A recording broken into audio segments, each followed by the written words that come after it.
Pretty cool, huh? No plumbing out here, but I got water. Well guys, I'm not sure what all we're gonna do, but I do know I'm gonna start by finishing this foam rest and that I've got some clay to reclaim.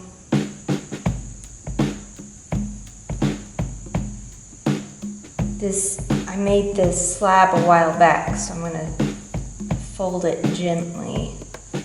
I don't want to take it too fast and have it crack.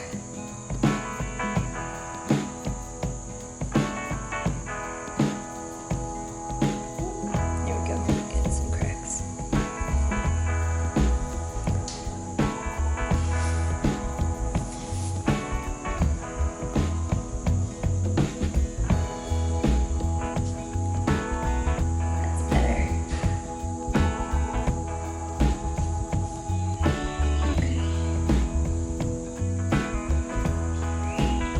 Now, when looking at this curve, I do want it to just nicely fit snug, and that's definitely too open. But I also want to remember that the clay's going to shrink, and so I don't want to make it too tight at this point. Like, I don't want it to be perfectly snug, I just want it to be more snug.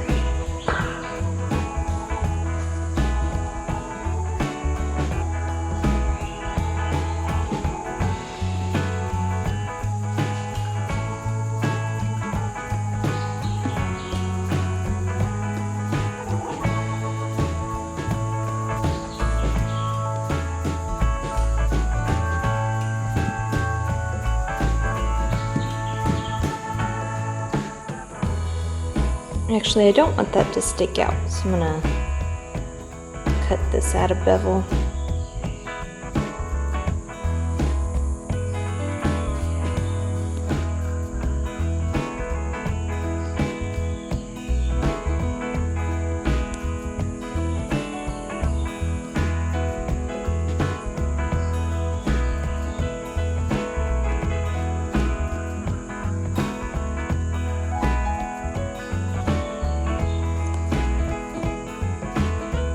Should let that rest for a little bit and then I can really polish it up. I do need to fix this big old crack. To do that, I'm going to take this thin piece that I cut off, dip it in some water, and gently start to press it in here. Actually, this may be too much. Let me get a smaller, skinnier piece.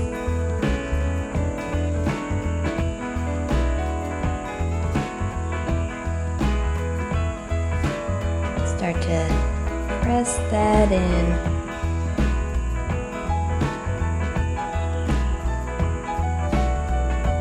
I've got my finger on the outside for support.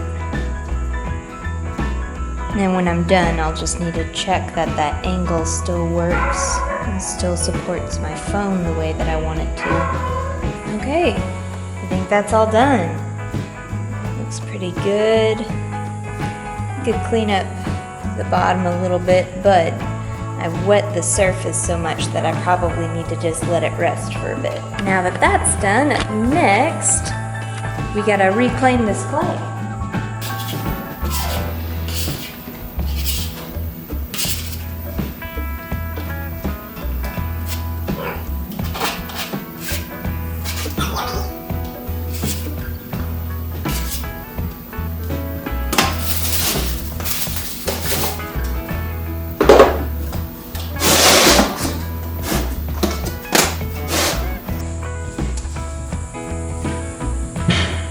Ooh. I don't think this table can take this.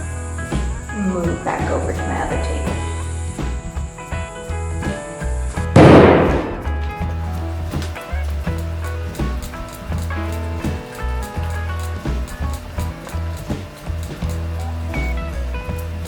It is so nice to have a table that is good for wedging on, because if you don't have a table that's strong enough and like that wiggles around and moves on you, wedging feels so difficult. But when you have the right tools, the right work surface, wedging becomes a lot easier.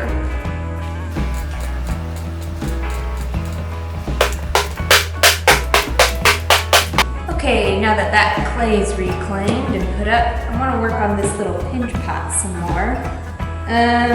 But it's still, I don't know if it's stiff enough. It still feels pretty wet. I think I want to let it dry some more before I really start adding more to it, so I may start working on another part that's going to go to it.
Want to see that smoothing technique up close? Come here. I've got a lot of cracks here that are quite deep, actually. So, clay is one of those things, counterintuitively, if you mark it up more, you'll be able to smooth it out better. So I've got my serrated rib here. And I'm just gonna go across that surface a couple different ways till all those cracks get really lost in all the scoring. Then take a smooth rib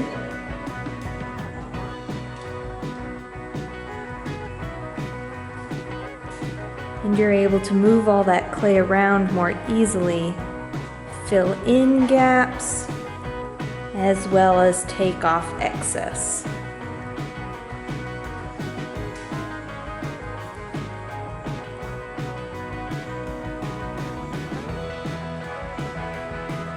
I go at a couple different angles, going across the lines really helps, but also going with them can help.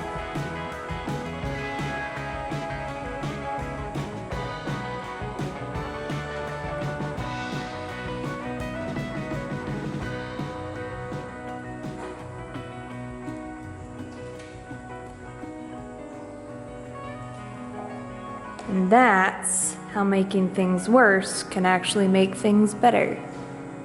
Isn't that pretty cool? Okay, I think I've reached a stopping point. My slab here is still pretty wet, making it a little difficult to really shape this leafy part. So I think I'm at a good stopping point and a good stopping point for this video. So thanks for tuning in, thanks for watching.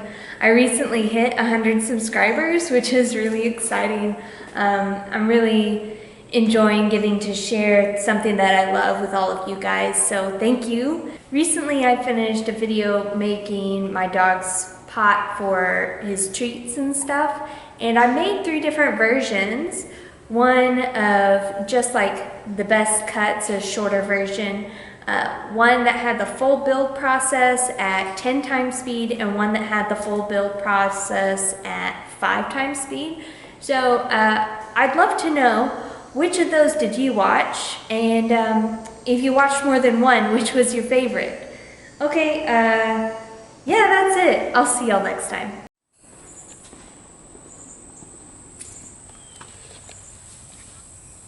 Hello?